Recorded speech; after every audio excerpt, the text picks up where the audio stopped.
À partir d'octobre 1914, 13 départements français sont partiellement ou entièrement occupés par l'armée allemande. Et cette occupation va durer 50 mois, soit 1500 jours. Les territoires occupés sont totalement dissociés du reste de la France par la volonté des Allemands.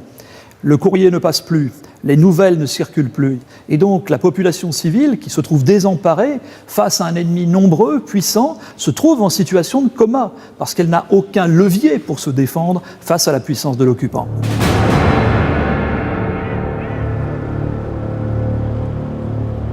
Le 28 août 1914, en fin d'après-midi, les Allemands chargent dans les rues de Péronne, vont prendre l'hôtel de ville et ne vont pas trouver d'autorité civile ni administrative. En fait, elles ont fui tout simplement la veille. Reste dans l'hôtel de ville une poignée d'hommes courageux qui vont faire face à l'ennemi lorsque le premier officier allemand qui rentre dans Péronne pénètre dans l'hôtel de ville avec un groupe de soldats armés, monte jusqu'au bureau du maire, enfonce la porte et les fait prisonniers. Et l'un des premiers actes va être de décrocher du balcon de l'hôtel de ville comme un trophée de guerre le drapeau français qui s'y trouve. Tout ce qui est souveraineté française est mis de côté. Le territoire occupé est passé à l'heure allemande et il y a donc une sorte on affiche cette occupation en disant vous suivez notre heure. L'heure allemande à l'époque était 1 heure d'avance sur l'heure française. Pendant l'occupation de 14-18, Lille est une ville allemande, tout simplement parce qu'elle est à une quinzaine de kilomètres seulement du front et parce qu'il y a une densité de troupes exceptionnelle. Il y a les états-majors, il y a l'ensemble de l'administration militaire qui est présente et l'occupant montre sa présence par des signes de puissance, en particulier les parades. Chaque jour, à Lille, comme dans les grandes villes, il y a un défilé militaire allemand avec un orchestre. On marque le territoire, on est à l'heure allemande, on impose le couvre-feu, on est en territoire allemand. Il y a un bâtiment qui est peut-être le plus gros des symboles, le plus beau des symboles de Lille à l'heure allemande pendant la Première Guerre mondiale, c'est l'opéra. Cet opéra, en 1914, au moment où les Allemands entrent dans la ville, est en cours d'achèvement. Les Allemands arrivent, prennent possession de la ville et vont faire en sorte d'achever les travaux pour inaugurer, en présence du Kronprinz Ruprecht de Bavière, le soir de Noël 1915, cette opéra qui porte alors le nom de Deutsches Theater, le théâtre allemand, où l'on joue du Liszt en présence de l'ensemble des officiers des forces d'occupation ici sur le secteur de la métropole lilloise.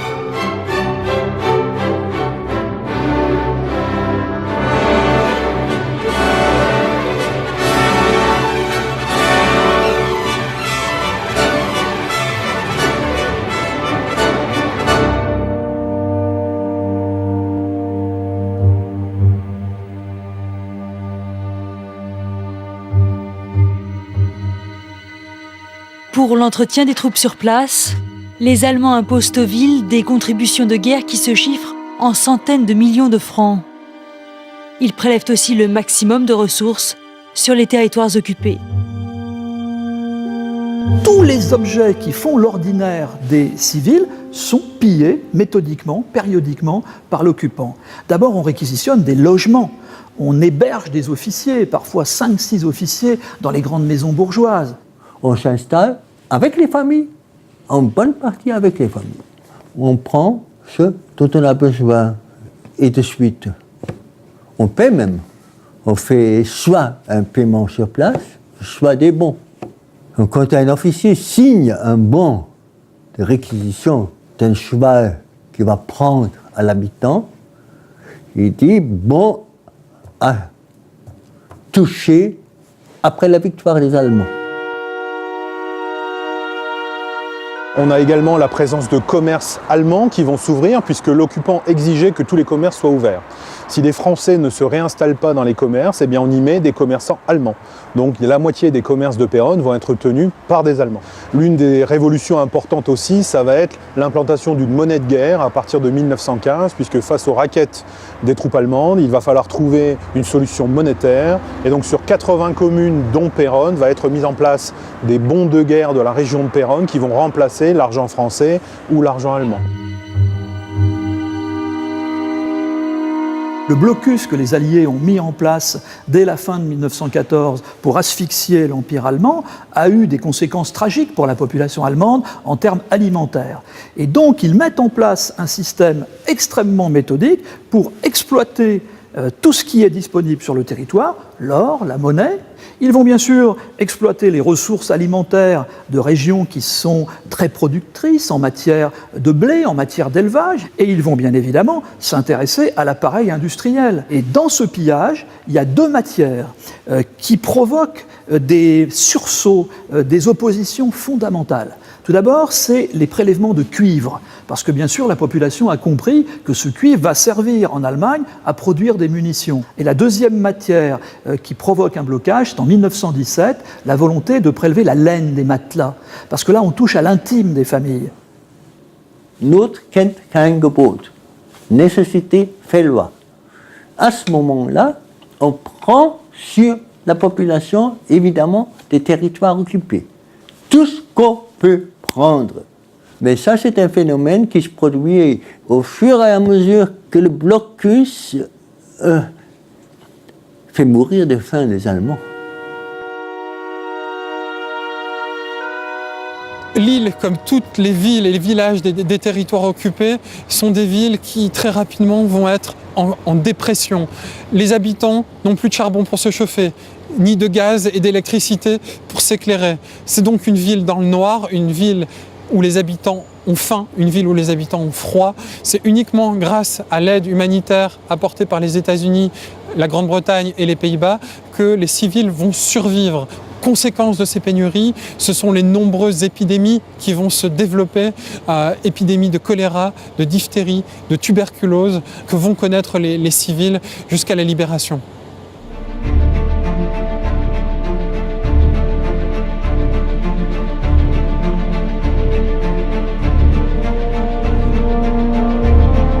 À partir de 1915, les civils ont l'obligation de porter sur eux une carte d'identité indiquant leur profession. Les communes doivent recenser tous les hommes en âge de travailler. L'occupant est donc en mesure de trouver la main-d'œuvre dont il a besoin. Les Allemands n'ont pas rechigné de forcer les gens à travailler. Généralement, les Allemands ne vont procéder au travail forcé que dans la mesure où le travail apporté contre paiement ne suffit pas. En 14-15, on n'a recours que ponctuellement à de la main-d'œuvre locale. On fait venir des hommes pour abattre des arbres dans les forêts. On utilise bien sûr le travail des femmes pour blanchir le linge. Mais c'est ponctuel, c'est au coup par coup pour les besoins des troupes d'occupation. En revanche, la situation change radicalement à partir de 1916. Zivilarbeiterbataillon, bataillon des ouvriers aux civils. Ils sont des civils, mais des civils qu'on a pris aussi dans des prisons, des gens qui n'ont pas obéi. C'est le pire ce qui pouvait arriver aux civils. Les brassards rouges, c'est une partie des travailleurs forcés. Ce sont des colonnes, des bataillons de travailleurs civils, qui sont généralement de jeunes gens, de 18 à 25 ans, qu'on va utiliser pour des travaux périlleux, à l'arrière du front, pour creuser des abris, parfois pour inhumer les corps de soldats allemands tués au combat. Et ces gens sont très durement traités, assez mal nourris, et mis dans des camps où les conditions pendant l'hiver 16-17 ont été très dures.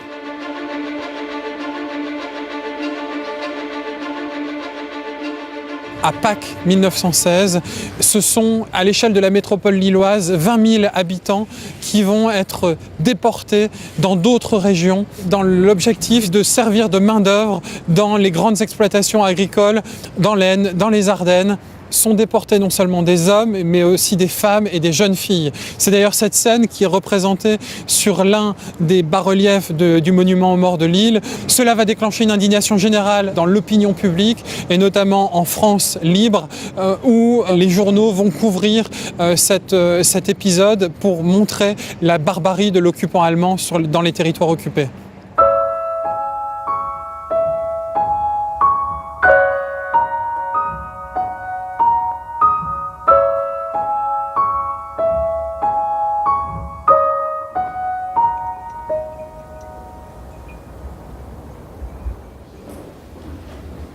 C'est ici à l'intérieur de la citadelle que les troupes d'occupation vont emprisonner des groupes d'otages. Ils désignent des notables, le maire, l'évêque, le préfet, les députés, les conseillers municipaux, pour venir passer la nuit à l'intérieur de la citadelle pour éviter toute exaction de la population civile à l'encontre des troupes d'occupation.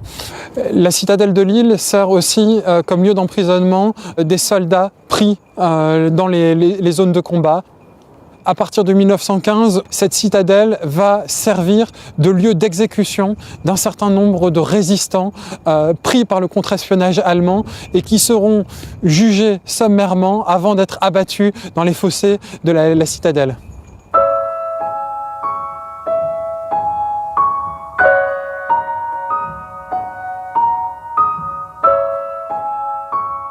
Dès les premières semaines de l'occupation, se mettent en place des formes de résistance structurées. Il y a d'abord le groupe qu'on appelle le comité Jacquet. Ces hommes vont mettre en place une filière d'évasion qui cherche à faire partir vers la France, via la Belgique, la Hollande et l'Angleterre, plusieurs centaines de soldats français ou britanniques et plusieurs centaines de civils qui veulent rejoindre le combat au profit de la mère patrie. Deuxième nécessité, contrebattre la propagande allemande qui s'exprime par des journaux à grand tirage comme la Gazette des Ardennes qui tiennent un discours démoralisateur.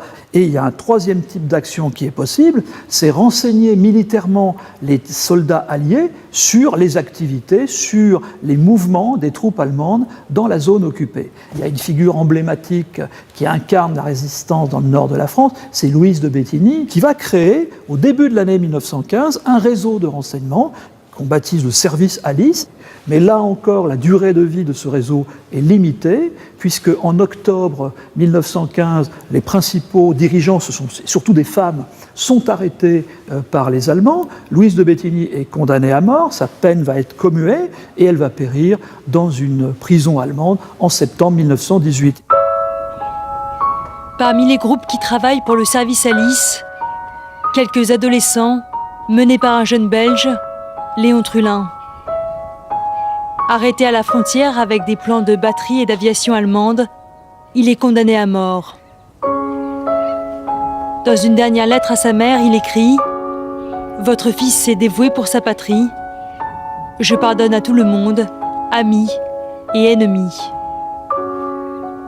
Le 8 novembre 1915, il est fusillé dans les fossés de la citadelle de Lille, à l'âge de 18 ans.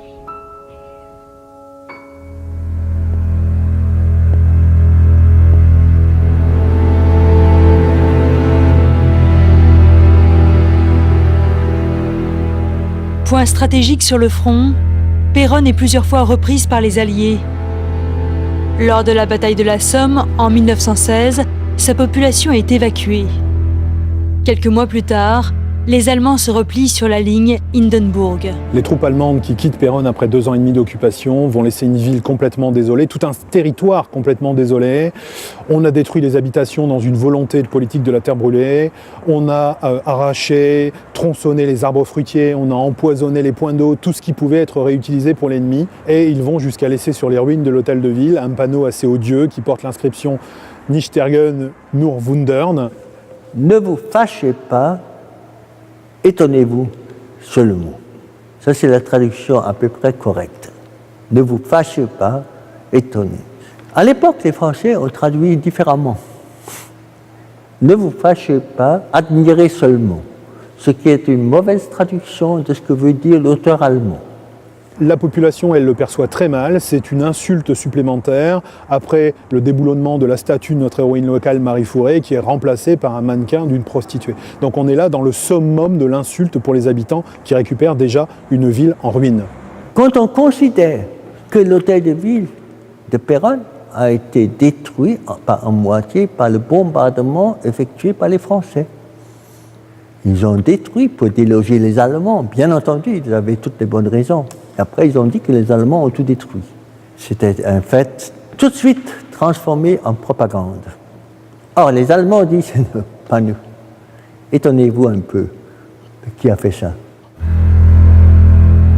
Les territoires de la Somme sont définitivement libérés par les troupes australiennes En septembre 1918, après de violents combats, jusque dans les rues des villages. L'armée anglaise du général Birdwood libère l'île le 17 octobre. L'armistice est signé quelques semaines plus tard, le 11 novembre. Mais en juin 1940, les troupes allemandes reviennent et conquièrent Paris.